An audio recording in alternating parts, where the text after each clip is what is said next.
Hi, I'm Aidan, And I'm America. and we're showing our ECE 353 project where we're making a snake game. So here is our main file, yep. And we've got some global variables here about if the game's running, if the snake is dead, or if we're in dark mode or not. And we have some hardware and FreeRTOS or game necessary initialization functions. Then we also have all the tasks here where the hardware have higher priorities in the scheduler than the game portions. So we can look in task accelerometer, which we initialize here to use both the X and Y directions. And we have task accelerometer timer, which starts a conversion every 10 milliseconds. We also have task accelerometer bottom half that waits until we get a notification from the top half, which is the ADC interrupt handler. And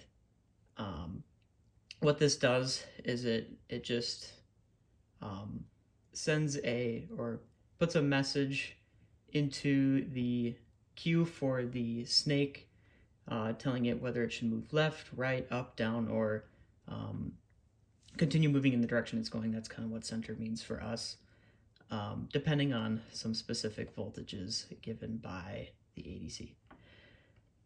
So we also have a task for the buzzer, which uses these global variables, is the snake dead or if the game is running, to play some tones for us. So if the snake is dead, basically that means that we had a game over scenario. So we play kind of a sad tune. Otherwise, if the game was not running, then we're in like a startup mode, so we play kind of a startup tune. Here we have a task light sensor, and this essentially uses I2C to read some value, and we call it raw light, and that raw light gets converted into a lux value. And then for the room that we're in right now, we have the lux value at 75. And if the room is bright, we set this global variable is dark mode to false, otherwise we set it to true. Now if we look here at task S1, so if we press S1, we have a debounce here. And in task S1, so if the button was debounced, and if the game is running and the snake is dead, so that's essentially the end of game scenario, we'll send a command to a queue start end, which we'll see in a little bit, of end game, so essentially like a game over. Otherwise, if the game was not running, we send start game so that the game can be started. We'll go look at that first. So here we have that queue, which just holds two. Essentially, so in the task, if the game was not running, we'll draw the start screen, and then we'll wait for that command. And if that command was to start the game, then we set is game running to true, and we'll clear the screen of the start screen, and then we'll handle the actual gameplay later.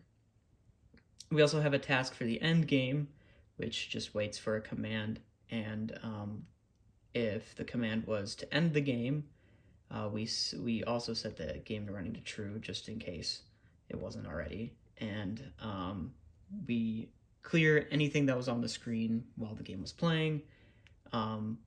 We initialize the snake again and set the is snake dead to false so that we can restart the game over again from without having to press the reset button.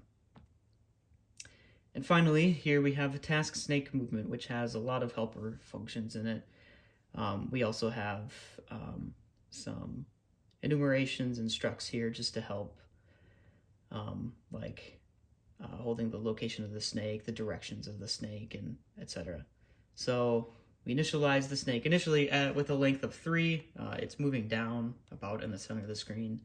And we also initialize the food that the snake eats, which is randomly placed on the screen. We also draw the snake, drawing it on kind of a grid so that it kind of moves and can pick up the apple in that grid. And we draw the head first because it has a different picture than the rest of the body. And we have to remove the old tail, otherwise it'll kind of become this infinitely long snake.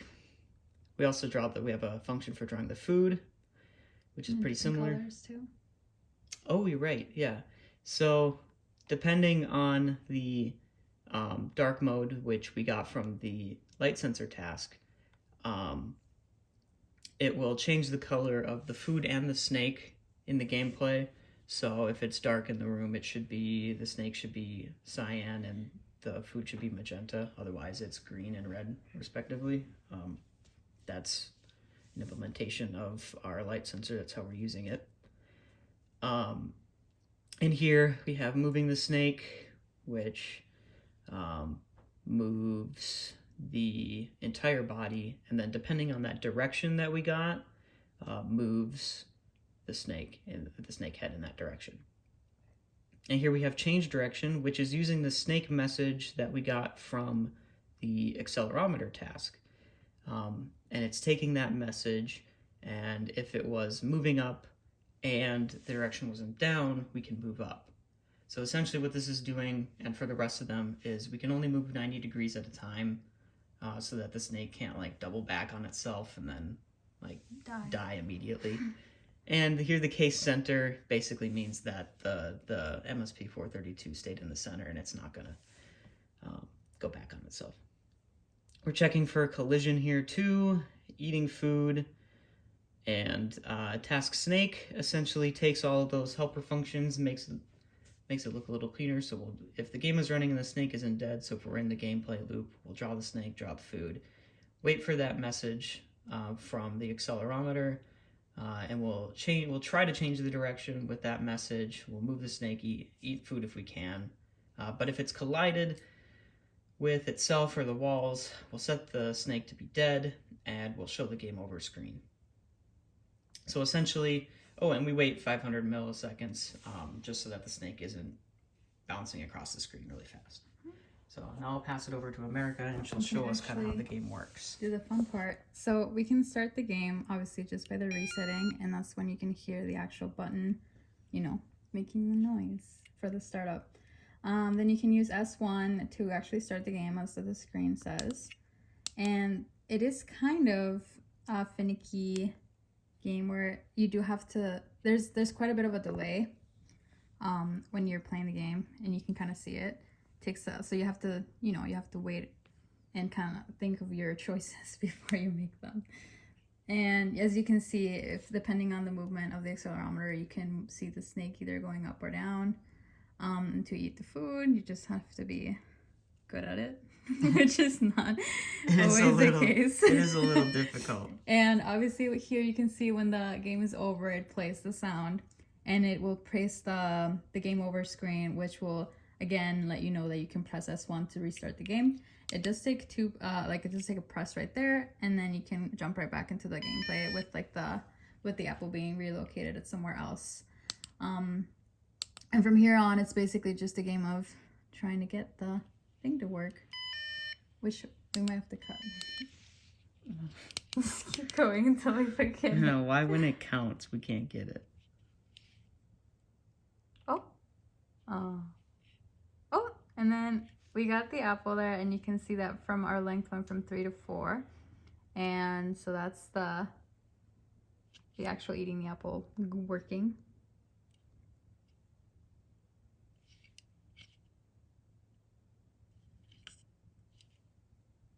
And one more. And now we're at 5, but of course, yeah, we hit the edge of the screen. So that's our project.